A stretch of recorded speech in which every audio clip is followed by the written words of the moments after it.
వేడి వేడి carrot rice అయితే రెడీ అయిపోయింది. చూడండి పొగలు కక్కుతూ చాలా కలర్‌ఫుల్‌గా కనిపిస్తుంది కదా! టేస్ట్ కూడా సూపర్ ఉంటుంది. ఇలా చేస్తే మన ఇంటికి ఎవరైనా తెలిసిన వాళ్ళు గాని, బంధువులు గాని వచ్చినప్పుడు ఇలా చేసి పెట్టండి. చాలా ఇష్టపడతారు. అలాగే మన పిల్లలకు గాని, పెద్దలు గాని మార్నింగ్ అప్పుడు టైం తక్కువ ఉంటుంది లేదా వెజిటబుల్ లేనప్పుడు ఇలా చేయండి. లంచ్ బాక్సుల్లోకి చాలా బావుంటుంది టేస్టీగా. మరి కర్రీ కూడా అవసరం లేదు. ఒకవేళ మీకు కర్రీ కావాలంటే దీంట్లోకి పెరుగు చట్నీ చేసుకోవచ్చు. ఇంకా పెరుగు చట్నీతో కూడా టేస్టీగా ఉంటుంది. లేదంటే ఉట్టిన కూడా తినేయొచ్చు. అంత టేస్టీగా ఉంటుంది. మరి దీని తయారీకి కావాల్సినవి చూసేద్దాము.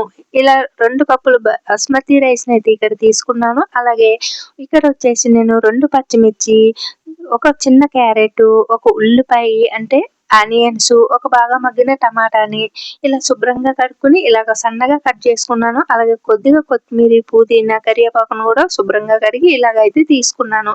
అలాగే ఒక చిన్న గిన్నెలోని చూడండి ఒక అర స్పూను సాజీర, చిన్న ముక్క దాల్చిన చెక్క, చిన్న మరాఠీ మొగ్గ ముక్క, అలాగే 2 లవంగాలు, 2 ఇలాచీలని తీసుకున్నాను. ఇక్కడ చూపిస్తున్నాను చూడండి ఇవన్నమాట.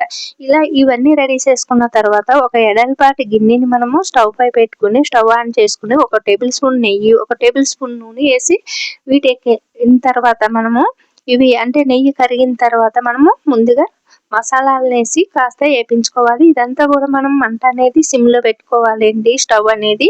ఇలాగా సిమ్‌లో పెట్టుకున్న తర్వాత మనకి మసాలా అనేది తొందరగా మాడిపోతది కాబట్టి సిమ్‌లో పెట్టుకొని చేసుకోవాలి. అవి కాస్త ఏగిన తర్వాత పచ్చిమిర్చినేసి కాస్త కలర్ చేంజ్ అయిన తర్వాత ఆనియన్స్‌ని అలాగే అంటే ఉల్లిపాయ ముక్కల్ని, క్యారెట్ ముక్కల్ని కూడా ఏసి ఇలాగా ఏపించుకోవాలి. ఇదంతా కూడా మనకి మంట అనేది మీడియంలోకి పెట్టుకొని లేకపోతే సిమ్‌లో పెట్టుకొని గాని నెమ్మదిగా ఇలా చేసుకోవాలి. చూడండి ఇక్కడ చూపిస్తున్న విధంగా ఇలా.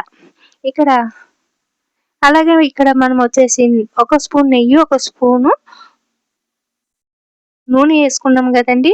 అలాగే మీరు దీనికి నెయ్యి ఒకటే కూడా వేసుకోవచ్చు. లేదంటే నెయ్యి ఇష్టపడిన వాళ్ళు నూనె ఒకటే కూడా వేసుకోవచ్చు. లేదు 2 ఇష్టపడే వాళ్ళు ఇలా నాలాగా వేసుకోవాలనమాట. ఇలా నేనైతే 2 ఇష్టపడతాను కాబట్టి టేస్టు బావుంటుందని చెప్పి మరి నెయ్యి ఎక్కువ కాకుండా ఒక స్పూన్ అది, ఒక స్పూన్ ఇది తీసుకున్నాను. అలాగే ఇప్పుడు మనకి క్యారెట్ ముక్కలు, ఉల్లిపాయ ముక్కలు కూడా ఏగిపోయినాయి కదండీ! ఇప్పుడు మనము కొత్తిమీరని, కరివేపాకుని అలాగే పుదీనాని కూడా వేసుకున్నాను. అలాగే అవి కాస్త కలర్ చేంజ్ అయిన తర్వాత ఒక స్పూను అల్లం పేస్ట్‌ని కూడా వేసుకొని ఇలాగా అంతా పచ్చివాసన అంతా పోయేటంత వరకు ఏపించుకోవాలి. అలాగే ఇక్కడ వచ్చేసి కరివేపాకు అనేది మీ ఆప్షన్ అండి. ఇక్కడ నేను ఫ్రెష్‌గా ఉంది కదా కరివేపాకు ఇలా వేసుకున్నాను. అలాగే మీకు కరివేపాకు వేసుకోవడం ఇష్టం లేకపోతే స్కిప్ చేయండి. అలాగే కొత్తిమీరని కూడా అంతా వేయలేదండి. కొంచెం వేసినాను. ఇంకా మిగిలింది లాస్ట్‌లోని అంతా రెడీ అయిన తర్వాత పైన గార్నిష్ చేసుకుంటాననమాట. మీకు లాస్ట్‌లో చూపిస్తాను. అలాగే ఇక్కడ వచ్చేసి ఇప్పుడు మనకి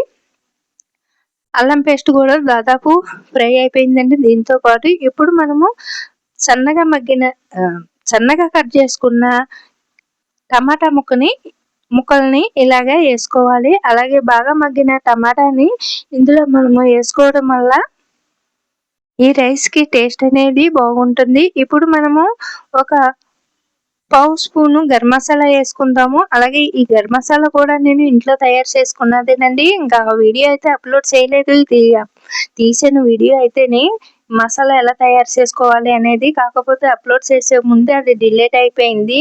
ఇంకా ఆ మసాలాని ఇంకా నేనైతే వాడుతున్నానండి. ఇంకా తర్వాత అయితే వీడియో మళ్ళీ ఒకటి అయితే చేసి పెడతాను.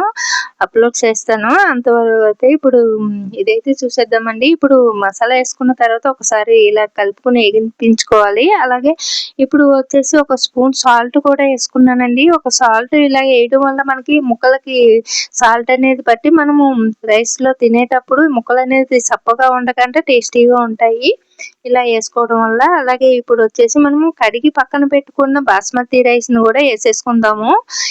ఇలాగా మరి ముందుగా కడిగేసుకుంటే మనకి బాస్మతి రైస్ అనేది ఇరిగిపోతాయి కాబట్టి మనము ఇవన్నీ వేపించుకుంటున్నప్పుడే వీటిని ఇలాగా వాటర్‌లోని ఇవి బాస్మతి రైస్‌ని ఏసి ఒక 2 సార్లు శుభ్రంగా కడిగి పక్కన పెట్టుకోవాలి. ఇప్పుడైతే వాటర్ లేకుండా ఇందులో ఏసి ఇలాగ కలిపేసుకుంటూ ఇలా కాస్త వాటర్ అంతా ఇంకిపోయేటంత వరకు ఇలా జాగ్రత్తగా కలుపుకుంటూ ఏపించుకోవాలి. ఇవి ముందే డెలికేట్‌గా ఉంటాయి. బాస్మతి రైస్ అనేది ఇలా ఏపిస్తుంటే ఇరిగిపోతాయి. అలాగే ఈ రైస్‌కి మనము ఈ బాస్మతిని కాకుండా చిన్న రైస్ కూడా మనకి అంటే సన్న బియ్యం ఉంటాయి కదండీ! అవి కూడా తీసుకోవచ్చు. ఇక్కడ నేనైతే బాస్మతి తీసుకుంటున్నాను. ఇంకా అలాగే ఇప్పుడు మనము ఇవి అన్నీ గూడా మనం రెడీ చేసుకుంటున్నప్పుడే మరొక గిన్నెలోని మనం వాటర్ అనేది పక్కన పెట్టి చిన్న స్టవ్ పైన మనం మరిగించుకోవాలి. వాటర్ అనేది హీట్ చేసుకోవాలి. దీనికి వేడి వాటర్ వేయడం వల్ల మనకి రైస్ అనేది ఇరిగిపోకుండా అలాగే మెత్తగా అవ్వకుండా కూడా మనకి రైస్ అనేది బాగా వస్తుంది. అలాగే మనము చల్ల వాటర్ ఏసామనుకోండి ముద్దగా అయిపోతుంది. కాబట్టి మనకు ఏడి వాటర్ ఏసుకోవాలి. మరీ మరిగించే వాటర్ కాకుండా కాస్త గోరువెచ్చగా అంటే కొంచెం వేడి చేసుకోవాలి. ఇప్పుడు రైస్ అనేది మనం 2 కప్పులు రైస్ తీసుకున్నాం కాబట్టి వాటర్ అనేది 4 కప్పులు వాటర్ ఏసుకున్నానండి. బాగా పాత బియ్యం అయితే ఇలాగా 4 కప్పులు ఏసుకోండి. లేదు ఇవి కొత్త బియ్యం అనుకోండి బాస్మతీలు కాస్త వాటర్ తగ్గించేసుకోవాలి. ఎందుకంటే మనము నెయ్యి, నూనె ఏసుకుంటాం గదా! అలాగే ఇప్పుడు మనం అంతా కూడా బాగా కలిసేటట్టు కలిపేసుకొని మూత పెట్టేసుకోవాలి. అలాగే మధ్యలో ఒకసారి ఇలాగ దగ్గరికి అవుతుంది చూడండి. ఇలా మధ్యలో ఒకసారి తీసుకుని ఇలాగ అంతా గూడా ఈ ముక్కలన్నీ ఇలా పైకొస్తాయి గదా! ఇలాగ అంతా గూడా మనం ఒకసారి బాగా కలిపేసుకోవాలి. ఇలాగ అంతా బాగా కలుపుకొని మళ్ళీ ఒకసారి మూత పెట్టి కాస్త స్టవ్ అనేది సిమ్‌లో పెట్టుకోవాలండి ఇప్పుడు. మనం వాటర్ ఏసిన తర్వాత మంట అనేది హైలో పెట్టుకున్నాం గదా! మళ్ళీ సిమ్‌లో పెట్టుకోవాలి. ఇప్పుడు సిమ్‌లో పెట్టుకున్న తర్వాత మళ్ళీ మధ్యలో కూడా ఒకసారి ఇలా కలుపుకోవాలి. ఇప్పుడు రైస్ అయితే రెడీ అయిపోయింది కదండీ!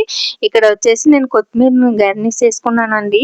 కొత్తిమీర ఏసేటప్పుడు నాకైతే ఫోన్ అయితే హీట్ ఎక్కిపోయింది. ఇంకా ఓపెన్ అవ్వలేదు. ఇంక వీడియో తీద్దామంటేని ఇంకా అదైతే స్కిప్ అయిపోయింది. ఇంకా అయితే కొత్తిమీర ఏసుకున్న తర్వాత నేను స్టవ్ ఆపేసి ఒక 5 మినిట్స్ అలా ఉంచేసుకున్న తర్వాత తీసి చూస్తే చూడండి ఇలా అయితే రైస్ రెడీ అయిపోయింది. చాలా టేస్టీగా ఉంటుందండి ఇలా చేస్తేనే. అలాగే మీకు ఇష్టమైతే దీంట్లోకి ఇంకా బంగాళాదుంప అంటే ఆలుగడ్డని అలాగే బఠానీని, పచ్చి బఠానీని కూడా ఏసుకోవచ్చు. ఇంకా ఈటిల్ని కొంచెంమంది వెజిటబుల్ బిర్యానీ అని కూడా అంటారు కదా! ఇక్కడ వచ్చేసి నేను ఆలుగడ్డని స్కిప్ చేశాను. ఎందుకంటే ఆలుగడ్డ ఏస్తే కాస్త తీపనేది వస్తుంది కాబట్టి ఇంకా అదైతే స్కిప్ చేశాను. ఈ వీడియో నచ్చితే లైక్ చేయండి, షేర్ చేయండి. మరి మన ఛానల్ సబ్స్క్రైబ్ చేసుకోండి.